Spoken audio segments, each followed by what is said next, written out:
நீயின்றி நான் இல்லை. எபிசோட் 3. வணக்கம் நண்பர்களே. எபிசோட் 2 பார்த்தோம். மலரின் அந்த சிரிப்பு விஜயின் உலகத்தை எப்படி மாற்றியது என்று. அன்று ஆரம்பித்த இந்த முதல் உரையாடல் பல மணி நேரம் நீடித்தது. கடற்கரை மணலில் அமர்ந்து சூரியன் மறைந்து நிலவு வரும் வரை அவர்கள் பேசிக்கொண்டே இருந்தார்கள். விஜய் தன் ஓவியங்களை பற்றி சொல்ல, மலர் தன் கனவுகளை பற்றி பகிர்ந்து கொண்டாள். இவர்களுக்குள் ஏதோ ஒன்று தன்னிச்சையாக இணையத் தொடங்கியது. அடுத்தடுத்த நாட்கள் அப்படியே கடந்தன. கடற்கரை இப்போ வெறும் இடமாக இல்லை, அது அவர்களின் உலகமாக மாறியிருந்தது. ஒவ்வொரு மாலையும் விஜய் ஓவியம் வரைய, மலர் பக்கத்தில் அமர்ந்து புத்தகம் வாசிக்க, உலகமே தங்களுக்கு சொந்தமானது போல அந்த மாலை பொழுதுகள் கழிந்தன.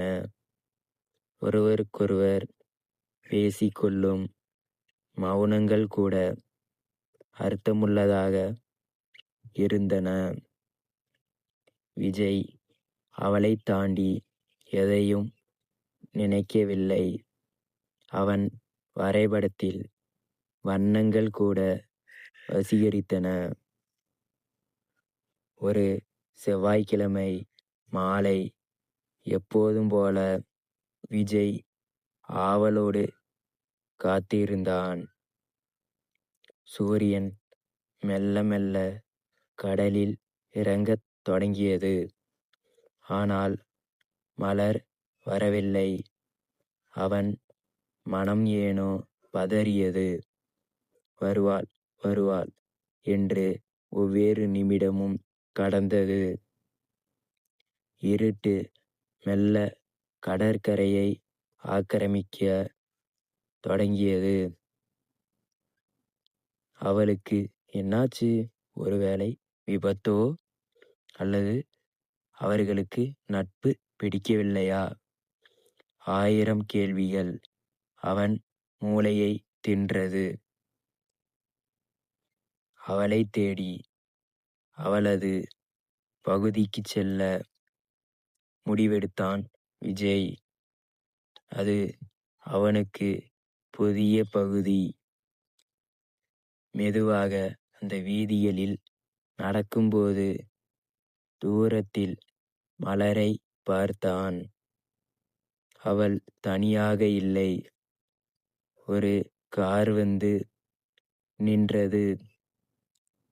அதிலிருந்து ஒரு நடுத்தர வயது நபர் இறங்க, மலர் அவனிடம் ஏதோ தயக்கத்தோடு பேசிக் கொண்டிருந்தாள்.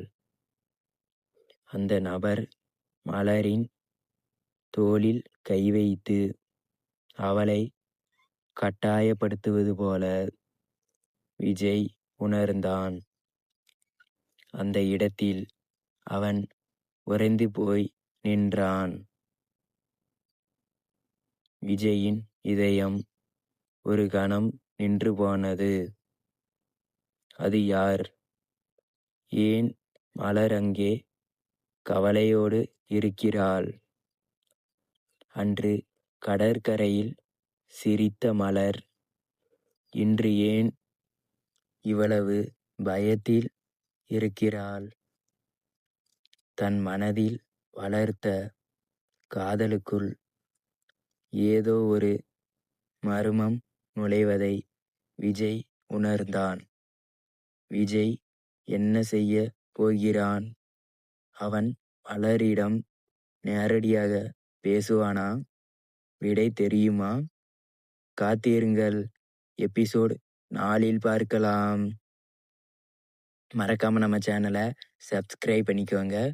லைக் பண்ணுங்க, கமெண்ட் பண்ணுங்க, ஷேர் பண்ணுங்க. நன்றி நண்பர்களே.